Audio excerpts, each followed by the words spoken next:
Hola, entremos de lleno en esto. Bienvenidos a este análisis histórico, donde vamos a desarmar uno de los conflictos más famosos y, la verdad, uno de los peor comprendidos de toda la historia, el famosísimo caso de Galileo Galilei. Todos conocemos esa historia popular, ¿no? El choque épico entre la ciencia pura y una religión súper obstinada. Pero bueno, si miramos los documentos históricos reales, la cosa se vuelve muchísimo más compleja y, sin duda, mucho más fascinante. Para entender qué tan distorsionada está la visión que tenemos hoy en día de todo esto, hagamos un viaje rápido a un evento sorprendentemente reciente, diciembre de 1992. Los medios de comunicación de todo el planeta cometieron unos errores garrafales al reportar un discurso que el Papa Juan Pablo II dio ante la Academia Pontificia de Ciencias. Fue una locura mediática que confundió hasta las personas más informadas. Si le echamos un ojo a los periódicos de esos días, vamos a ver tres grandes mitos repitiéndose sin parar. Literalmente en todas partes decían que el Papa había levantado la excomunión del matemático, que la Iglesia por fin pedía perdón por haberlo torturado en oscuros calabozos y que recién en ese año, en 1992, sus libros salían del índice de libros prohibidos. ¿El gran problema con estas noticias? Absolutamente ninguno de estos tres puntos es históricamente real. Sección 1. Mitos de la rehabilitación, destruyendo la ilusión mediática de 1992. Acá la idea es desmantelar de una vez por todas estos mitos modernos, usando, pura y exclusivamente, los hechos históricos documentados. Porque cuando vamos a los archivos, ¡wow!, la realidad es contundente. Primero, Galileo Galilei jamás fue excomulgado. Cero. Su sanción fue otra cosa totalmente distinta. Tampoco lo torturaron en ningún momento. Y sobre el discurso de 1992, el Papa en realidad solo se estaba disculpando por mencionar un tema que la Iglesia ya había cerrado oficialmente en el año 1820. Y sus libros, el Papa Benedicto XIV ya los había sacado del índice de libros prohibidos muchísimo tiempo antes, allá por 1758. ¡Qué locura!, ¿verdad? Vamos a la sección 2, la ciencia antes de Galileo, el panorama científico antes del año 1600. Para entender de verdad cómo llegamos a ese juicio tan famoso, hay que rebobinar un poco en la historia para ver el contexto real, porque el debate sobre el lugar de la Tierra en el universo era muchísimo más viejo que Galileo. Para nada era una idea nueva. Allá por el siglo VI a.C., los pitagóricos ya decían que la Tierra era esférica y se movía. En el siglo III a.C., Aristarco de Samos planteó directamente que el Sol estaba en el centro de todo. Después, Ptolomeo dominó la escena por casi 1500 años con su sistema geocéntrico. Y llegamos a 1543 cuando el eclesiástico polaco Nicolás Copérnico publica, de forma póstuma, un modelo heliocéntrico matemáticamente precioso. Y un dato curioso, se lo dedicó ni más ni menos que el Papa Pablo III. Si ponemos estos dos grandes modelos frente a frente de manera imparcial, la cosa se pone interesante. El modelo de Ptolomeo, con la Tierra estática en el centro, tenía a su favor algo gigante: el sentido común y la experiencia del día a día. Uno miraba al cielo y veía el Sol moverse. Punto. Además, usaba unos cálculos súper complejos llamados epiciclos para predecir todo.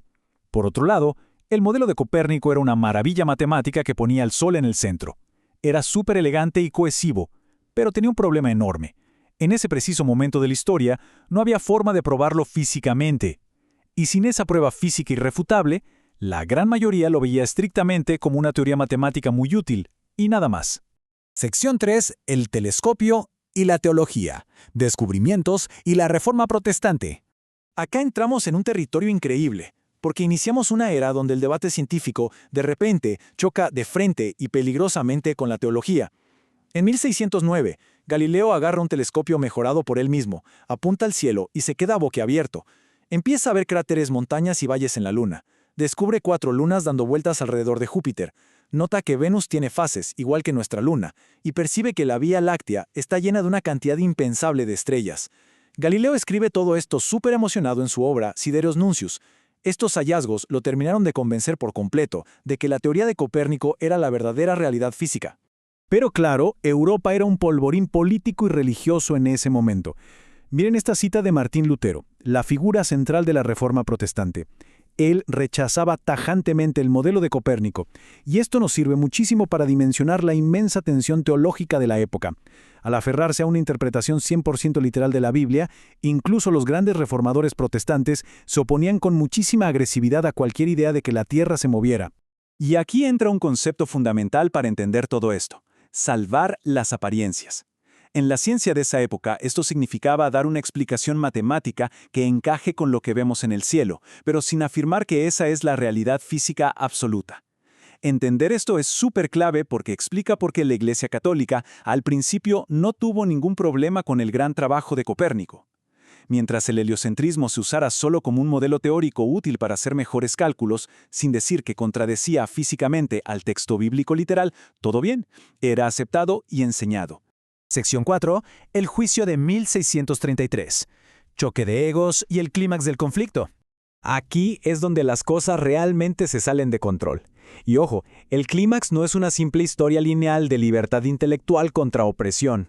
Hubo muchísimo choque de egos, el carácter bastante especial de Galileo, el uso del sarcasmo, rivalidades académicas y bueno, su arriesgada decisión de ponerse a interpretar la Biblia. Podemos trazar el camino directo al juicio. Paso 1. En 1616 el cardenal Belarmino le advierte formalmente a Galileo que no defienda su teoría como una verdad absoluta porque todavía no había pruebas. Paso 2. Años después asume como Papa Urbano VIII, un viejo amigo y admirador de Galileo. Animado, Galileo publica en 1632 su diálogo, pero comete el tremendo error de poner los argumentos de su amigo el Papa en un personaje poco inteligente del libro. Esto rompió su amistad trágicamente, lo que nos lleva directo al paso 3, el histórico juicio de 1633 ante el Santo Oficio. Y miren qué ironía tan espectacular hay en este debate histórico. Galileo argumentaba, de manera equivocada, que el movimiento de las mareas era la prueba física innegable de que la Tierra se movía, ignorando por completo la gravedad de la Luna. Mientras tanto, los teólogos de la época exigían pruebas contundentes antes de descartar el modelo de siglos de antigüedad. Es decir, operaban irónicamente con mayor apego al método científico riguroso en ese momento. Pero por otro lado, Galileo argumentaba brillantemente que la Biblia usaba un lenguaje metafórico, una postura teológica completamente correcta a los ojos de hoy. Mientras que los teólogos, súper aterrorizados por el literalismo protestante, se equivocaron al insistir en una interpretación inflexible de las Escrituras. Un cruce de roles fascinante.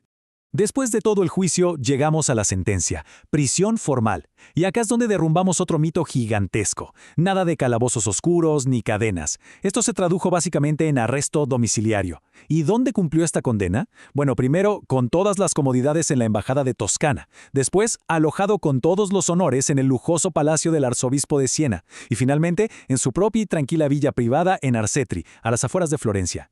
Sección 5. Los últimos años. Mecánica innovadora y la verdadera resolución. Llegamos al último capítulo de la vida de nuestro protagonista, y a diferencia de lo que mucha gente cree, sus inmensas contribuciones a la ciencia jamás se detuvieron después del juicio eclesiástico. ¡Para nada! Sus años finales en la villa de Arcetri, a pesar de que estaba perdiendo progresivamente la vista, fueron súper productivos. Siguió investigando a fondo y recibía a mentes brillantes de toda Europa, como Thomas Hobbes. Además, dictó su obra cumbre sobre física y mecánica Los Discorsi, publicados en Holanda en 1638. Este trabajo sentó las bases de la dinámica e inspiró muchísimo el trabajo de Isaac Newton, y fueron precisamente figuras como Newton quienes décadas más tarde finalmente establecerían esas pruebas físicas irrefutables que a Galileo le faltaron en su momento. Y esto ilustra perfectamente la resolución real de todo este conflicto. El año 1820. Para esta fecha, la ciencia ya había madurado lo suficiente como para ofrecer esa comprobación física incontestable del modelo heliocéntrico. Así que, con la evidencia real sobre la mesa, la Iglesia Católica concedió la aprobación total y cerró formalmente el caso. El conocimiento y la precisión científica simplemente terminaron reconciliando las posturas, una vez que todas las piezas del rompecabezas físico por fin encajaron.